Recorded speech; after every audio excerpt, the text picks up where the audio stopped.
کہ ایک general leadership آگے نہ بڑھے, ایک جنرل لیڈرشپ آزاد فیصلے نہ کرے, لیکن وقت ثابت کرے گا کہ ان باتوں میں کتنی حقیقت ہے. امریکہ اس سازش کے پیچھے امریکہ کو عمران خان جیسا وزیر اعظم سوٹ نہیں کر رہا ہے. کہ میں یہاں پہ ایک ذمہ دار عہدے پہ بیٹھ کے کسی ایک دوسرے ایک اہم ملک کے بارے میں کوئی غیر ذمہ دار بات تو نہیں کر سکتا, لیکن میں یہ ضرور کہنا چاہوں گا کہ جب عمران خان صاحب نے ایبسلیوٹلی ناٹ کہا, یا جب عمران خان صاحب چائنا کے ساتھ تعلقات کو مزید بہتر سے بہتر کرنے چائنا گئے, یا جب انہوں نے ایک آزاد خارجہ پالیسی کی بنیاد رکھتے ہوئے روس کا دورہ مشکل حالات میں کیا, تو اس کی تکلیف ویسٹ کو ہوئی ضرور ہے. بہرحال اپوزیشن کا محیط یوسف کا دورہ بھی برطانیہ نے منسوخ کر دیا, ایون خود انوائٹ کیا, ہم تیار ہیں جی اس کے لیے. تو کہیں نہ کہیں تو معاملات خراب ہیں مغرب کے ساتھ. دیکھیں عمران خان صاحب نے کلیئرلی یہ بات کی ہے کہ ہم کسی ملک کے خلاف نہیں ہیں, لیکن ہم کسی کی خوشی یا مرضی کے لیے اپنی خارجہ پالیسی وہ اس کے مطابق نہیں رکھ سکتے. ہم نے اپنی مفاد کے لیے, ریاست پاکستان کے عوام کے مفاد کے لیے ہم نے فیصلے کرنے ہیں, اور ہم نے ہر ملک سے اچھا تعلق رکھنا ہے. بزنس اپرچونٹیز تلاش کرنی ہے اپنے اسٹوڈنٹس کے لیے, ہمارے تعلقات انڈسٹری کے لیے, چاہے وہ امریکہ ہو, چاہے وہ ویسٹ گور ممالک ہوں, یو کے ہو, روس ہو یا چین ہو. ہم نے ہر ملک سے اپنا تعلق رکھنا ہے, اور پاکستان کوئی معمولی ملک نہیں ہے, واحد دنیا کی نیوکلیئر سپر پاور ہے اسلامی دنیا میں, اور ہماری جو اسٹریٹجک لوکیشن ہے وہ اس میں بہت سی چیزیں ایسی ہیں جس میں دنیا کی جو ہے ان کو ہماری ضرورت ہے. بہرحال چلیں آپ ملک کا نام نہ لیں, لیکن آپ یہ کہہ رہے ہیں کہ اس وقت جو اپوزیشن ہے وہ کسی بیرونی ایجنڈے پر, کسی بیرونی سازش کے تحت تحریک عدم اعتماد لے کر آ رہی ہے. نہیں, میں اتنی بڑی بات بغیر کسی ثبوت کے فی الحال میں تو نہیں کر سکتا, لیکن میں نے آپ کو ایک عمومی بات کی ہے کہ جب بھی کسی ایک ڈیولپنگ کنٹری میں بڑی ٹاورنگ لیڈرشپ آئے تو اس کے خلاف سازشیں ہوتی ہیں. اب اس میں بعض آپ یوز بھی ہو سکتے ہیں, ضروری نہیں ہے کہ آپ کو اصل پلان کا پتہ ہو, آپ یوز بھی ہو سکتے ہیں, لیکن میں یہ ضرور کہوں گا کہ ہم ہر طرح کے چیلنج کے لیے تیار ہیں. عمران خان صاحب کا نام ہی اس آدمی کا ہے جو ہمیشہ چیلنجز کے سامنے کھڑا رہے. ہم نے ہمیشہ پانی کی الٹی سمت جو ہے وہ موومنٹ کی ہے, اور اللہ کے کرم سے جو تیسری طاقت ابری ہے, کوئی مذاق نہیں ہے کہ اس حالات میں جب پنجاب ایک کے حوالے تھا, سندھ دوسرے کے حوالے تھا, اور باریاں لگی ہوئی تھی, اس میں تھرڈ فورس کا آنا اور ایسی طاقت سے آنا کہ تمام سٹیٹس کو پیچھے دھکیل کے ایک سپیس کی پریشانی کس بات کی ہے, پریشانی کس بات کی ہے, تو ہم اتنی آسانی سے اپنی سپیس کسی کو لینے نہیں دیں گے, یہ مذاق نہیں ہے. پریشانی کس بات کی ہے, اللہ کے کرم سے عوام کی طاقت سے آئے ہیں. تحریک عدم اعتماد کو ناکام بنانے کے لیے آپ لوگ بھی بڑے کانفیڈنٹ ہیں, آپ لوگوں کو بڑا کانفیڈنس ہے اپنے اتحادیوں پر, لیکن اتحادی اس طریقے سے اوپنلی کھل کر سامنے نہیں آ رہے ہیں, اوپنلی کھل کر آپ لوگوں کو حمایت کا اعلان نہیں کر رہے ہیں. اگر اتنا ہی اعتماد ہے تو کیوں جانے کی ضرورت پیش آئی پرائم منسٹر کو چودھری برادران کے گھر, پھر کیوں ضرورت پیش آئی بونس الہی سے الگ ملاقات کرنے کی, پھر کیوں ضرورت پیش آ رہی ہے ایم کیو ایم کے مرکز جانے کی, کراچی 9 مارچ کو وہ کراچی کا بھی دورہ کریں. اگر کوئی اتنی ہلچل نہیں ہے, سب کچھ نارمل ہے, آپ لوگوں کو کوئی ٹینشن نہیں ہے, تو پھر اتحادیوں کے دروازوں پر کیوں جا رہے ہیں؟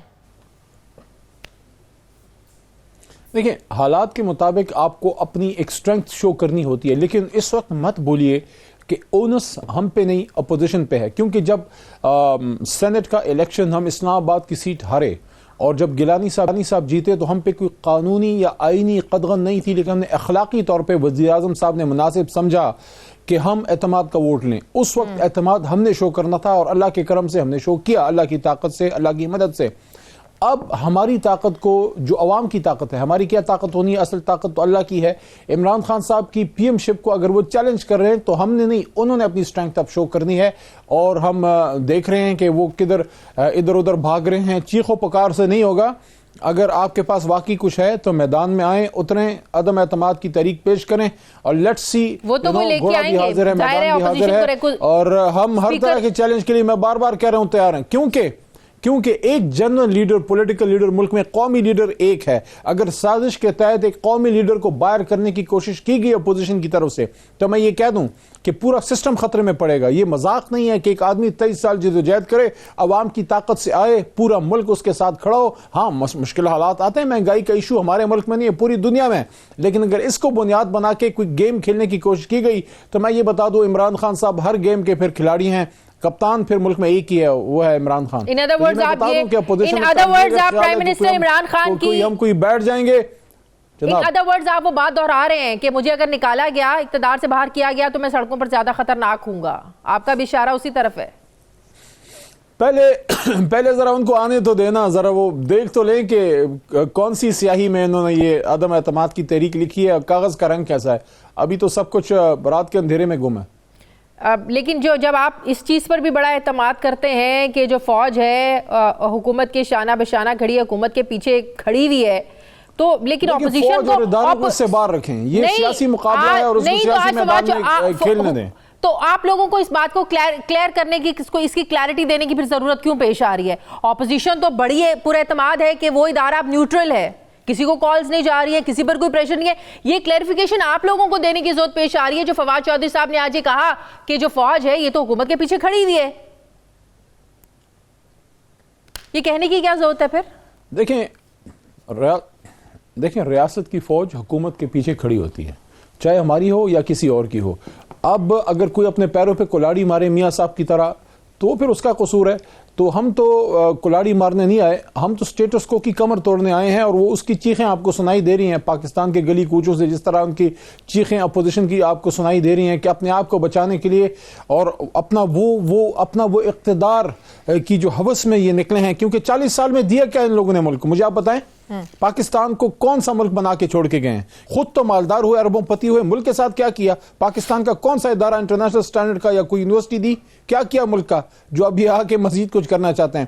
پاکستان کی عوام اپنے ملک کو اور لوٹنے نہیں دے گی, یہ میں آپ کو بتا دوں. ان کو بڑے عرصے بعد کوئی لیڈر ملا ہے. کیا آپ لوگوں کو اتحادیوں کے ساتھ ساتھ اپنے لوگوں پر بھی اتنا ہی اعتماد ہے کہ وہ تحریک انصاف چھوڑ کر نہیں جائیں گے؟ دیکھیں دلوں کا حال اللہ جانتا ہے. فی الحال ہم کوئی ایشو ایسا نہیں دیکھ رہے. باقی چھ مگوئیاں اپوزیشن بہت اڑا رہی ہے, ذرائع سے خبریں چلا رہی ہے, ادھر جا رہی ہے ادھر جا رہی ہے. دیکھیں جب میدان سجے گا نا سب سچ سامنے آ جائے گا. ہم ہر طرح کے چیلنج کے لیے تیار ہیں, کیونکہ ہم ایک کھلاڑی کو ٹھیک کرنے نکلے ہیں. یہ پاکستان تحریک انصاف ایک سیاسی جماعت نہیں ہے, یہ ایک تحریک کا نام ہے. کل چند صاحب پرائم منسٹر کے سابق ترجمان پیپلز پارٹی میں شمولیت کرنے جا رہے ہیں. ایک کھلاڑی تو ٹوٹ گیا آپ لوگوں کا. میں تو ان کو ذاتی طور پہ بھی اور میں ان کو مس کروں گا. ایک اچھے سیاسی کارکن ہیں اور اچھا وقت ہمارے ساتھ گزارا ہے. میں ان کے بارے میں کوئی نیگیٹو بات نہیں کرنا چاہتا. وہ بہت ہی ایک منجھے ہوئے سیاسی کارکن ہیں, لیکن اگر وہ اپنی پرانی پارٹی میں جانا چاہتے ہیں ہم ان کے لیے پھر بھی دعا گو ہیں. لیکن میں یہ کہوں گا کہ لیڈر کو چھوڑ کے اب بونوں کے پیچھے چلے گئے. میں تو آپ کو بڑا سنجیدہ سیاسی کارکن سمجھتا تھا چند صاحب, لیکن میں پھر بھی آپ کے لیے دعا گو ہوں. یہ میں آپ کو بتا دوں, جس بھٹو کا شائبہ آپ ڈھونڈنے نکلے تھے وہ شائبہ آپ کو شاید ادھر تو نظر آ جائے. بلاول صاحب جو ہیں میں سمجھتا ہوں ابھی بہت وقت ہے, ابھی ہنوز دلی دور است. بہت بہت شکریہ وزیر مملکت برائے پارلیمانی امور علی محمد خان صاحب. میرے تھینک یو ویری مچ. مجھے بریک لینی ہے ناظرین, واپس آتے ہیں ایک چھوٹے سے وقفے کے بعد.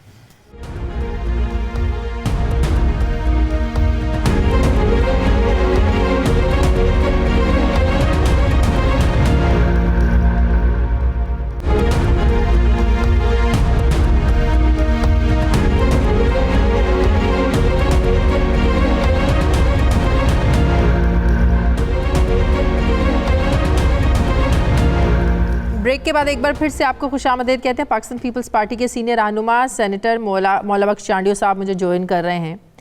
السلام علیکم. بہت بہت شکریہ چانڈیو صاحب آپ کا. چانڈیو صاحب سب سے پہلے تو یہ بتائیے گا, آپ پیپلز پارٹی کا جو عوامی مارچ ہے, لانگ مارچ ہے, اس کا حصہ کیوں نہیں ہے؟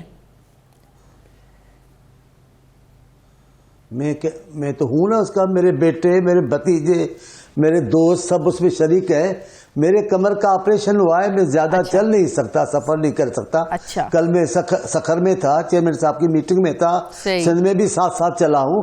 یہ لمبا سفر تھا, میں تکلیف دیتی اور کوئی وجہ نہیں ہے. ہماری جان ان کے ساتھ اٹکی ہوئی ہے, ہماری روح بلاول صاحب کے ساتھ ہے. اللہ تعالیٰ آپ کو صحت دے. چانڈیو صاحب اپوزیشن کے لیے ایک بہت بڑا اب امتحان ہے. حکومت کہتی ہے کہ تحریک عدم اعتماد لے کے آئیں گے تو ناکامی ہوگی, نہ لے کے آئیں گے تو سبکی ہوگی. تو اپوزیشن کیا واقعی اتنی پر اعتماد ہے کہ اگر آپ لوگ لے کر آتے ہیں تو کامیاب ہوگی؟ No confidence move. دیکھیں میں آپ کو بتاؤں, اپوزیشن کی سبکی کبھی بھی نہیں ہوتی. اپوزیشن کام ہے حکومت کے خلاف کام کرنا اور عوام تک پہنچنا, عوام کو اصل صورتحال بتانا. اس میں تو اپوزیشن کامیاب ہے. باقی اتحاد کی بھی اپنی جگہ پر، لیکن پاکستان پیپلز پارٹی نے جو کراچی سے شروع کیا ہے اور ان کے وزیروں کے ڈرامائی بیان آپ سن رہے تھے، میں ان پہ زیادہ تبصرہ نہیں کر رہا، وہ خود ہی ابھی خاموش اور لا تعلق ہو گئے حکومت سے. لیکن آپ جو پنجاب میں ہمارا مارچ داخل ہوا ہے، لاکھوں لوگ ان کے ساتھ چل رہے ہیں، ہزاروں گاڑیاں ان کے ساتھ چل رہی ہیں، یہی تو بے اعتمادی ہے. اور کیا بے اعتمادی ہے؟ مارچ نہیں، مارچی ہے یہ، مارچی اپنا طریقہ، چھوٹی سی مارچی ہے یہ.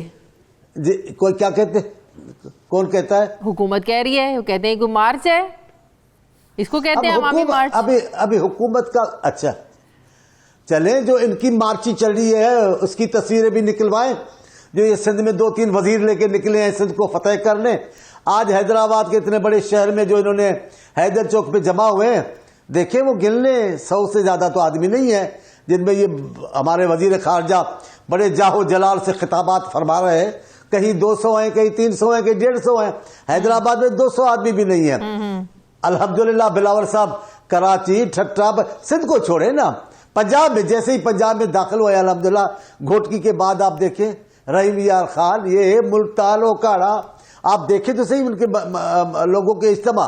اب نہ مانے کوئی بات نہیں، ہم اپنا فرض پورا کر رہے ہیں، ہم عوام ہمارے ساتھ ہیں، ہم آ رہے ہیں.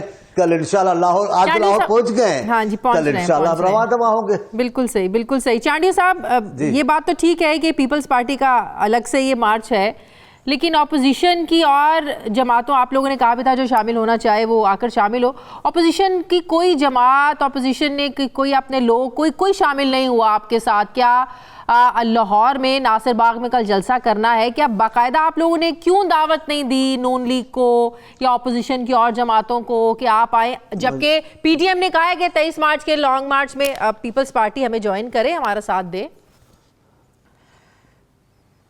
میں دیکھیں پہلے انہوں نے نہیں کیا، حضرت مولانا فضل الرحمان صاحب اکیلے طور پہ نکلے تھے تو پارٹی کے قائد چیئرمین صاحب نے حکم کیا، تمام کارکنان ان کا استقبال کرتے تھے، ہمیں دعوت نہیں تھی. اور انہوں نے تو اعلان کر دیا تھا کہ ہم اکیلے طور پہ کریں گے، لیکن پھر بھی ہم نے ضروری سمجھا کہ وہ اپوزیشن کی ایک بڑی پارٹی ہے اور اگر سرگرم حکومت کے خلاف ہو رہی ہے تو ہم ان کو ویلکم کر رہے ہیں جگہ جہاں جہاں ہمارا ہوتا تھا اثر رسوخ. ابھی بھی ایسا ہی ہے، ابھی ہم کہتے ہیں ہمارا مقصد ایک ہے. آپ دیکھیں بلاول صاحب نے ایک دن بھی اس پورے مارچ میں اپوزیشن کی پارٹیوں کے خلاف نہیں بات کی، نہ نون لیگ کی، نہ مولانا صاحب، نہ کسی اور جماعت کے لیے. وہ حکومت پر ہی بول رہے ہیں، ہم ان کے خلاف نہیں ہیں، ہمارا اپنا ہے ان کا بھی. لیکن میں سمجھتا ہوں، میری پارٹی بھی سمجھتی ہے کہ ہم تمام اپوزیشن جماعتوں کا ایک ہی مقصد ہے، ہم سب اس مقصد کے لیے کوششیں کر رہے ہیں. وہ مقصد ہے اس حکومت کا باعزت طریقے سے گھر جانا. اگر باعزت طریقے سے نہیں جا رہے ہیں تو جو جدوجہد کرنی پڑی وہ کر رہی ہے. لیکن بلاول صاحب دوسرا طریقہ کیا ہے؟ اپنی سیاسی تاریخ رقم کر رہے ہیں. آئینی طریقہ تو یہی ہے نا کہ آپ تحریک عدم اعتماد لے کر آئیں تو وہ چلے جائیں، رخصت ہو جائیں. اس کے علاوہ آپ کہہ رہے ہیں اگر باعزت طریقے سے نہیں جائیں تو کیا طریقہ ہے؟ اگر وہ آپ یہ چاہیں گے کہ سیاسی عمل کے ذریعے نہ ہو، جدوجہد ہو اور افراتفری ہو، ابھی تک تو حکومت نے کمال کر دیا ہے، بے بس نظر آ رہی ہے عوام کے سامنے. لیکن اگر یہاں بھی تالے آزما بیٹھے حکومت کے اندر کئی وزیر ان کے جاہلانہ مشوروں پہ عمل کر کے کوئی بدمزگی پیدا کریں گے تو ظاہر دوسری صورت اختیار کرنی پڑے گی. ظاہر ہمیں اپنے لوگوں کا اپوزیشن چاہتی ہے کہ افراتفری ہو، اس کے نتیجے میں وہ راستہ نہیں تو چلو افراتفری مچا کر ہی ان کو چلتا کریں. آپ نے کبھی ہماری اپوزیشن سے آپ کو ایسی خوشبو بھی آئی ہے کہ ہم افراتفری چاہتے ہیں؟ ہم نے تو جتنا سیاسی اور قانونی اور جمہوری راستہ اختیار کیا نہیں. دیکھیں میں جب جس پس منظر میں بات کر رہا ہوں وہ آپ نہیں کر رہی کہ اگر رکاوٹیں ہیں، لوگوں کو تحفظ نہیں ہے تو ہم احتجاج کریں گے. ابھی تک تو کوئی رکاوٹ ملی نہیں نا، ابھی تک تو کوئی رکاوٹ ملی نہیں ہے آپ کو. بڑے اچھے طریقے سے مارچ چل رہا ہے اسلام آباد میں. آپ کو پتا نہیں ہے، آپ کو پتا نہیں ہے کل کل آپ کو پتا نہیں ہے انہوں نے خار ڈالے تارے بچھائی، ہمارا دوست زخمی ہمارے ہوئے ہیں اور کیا رکاوٹ کریں گے؟ اور اتنے لاکھوں لوگوں کے سامنے ان کی کون سی رکاوٹ کھڑی ہوگی؟ جب ان کو کہا کہ یہ رکاوٹ ہٹاؤ، رکاوٹ ہٹ گئی. ہم تو کوئی کرین ساتھ نہیں لائے ہیں، ہم تو کوئی بختر بند گاڑیاں نہیں لائے ہیں جو پشاور کے وزیر اعلیٰ لائے تھے وفاقی حکومت کے خلاف، تو نہیں لائے. ہم تو نہتے سیاسی کارکن، جمہوری کارکن ہیں، اپنی قائد کی قیادت میں آ رہے ہیں. جو احتجاج ہوگا، ضرورت پڑے گی ہر قسم کا احتجاج کریں گے.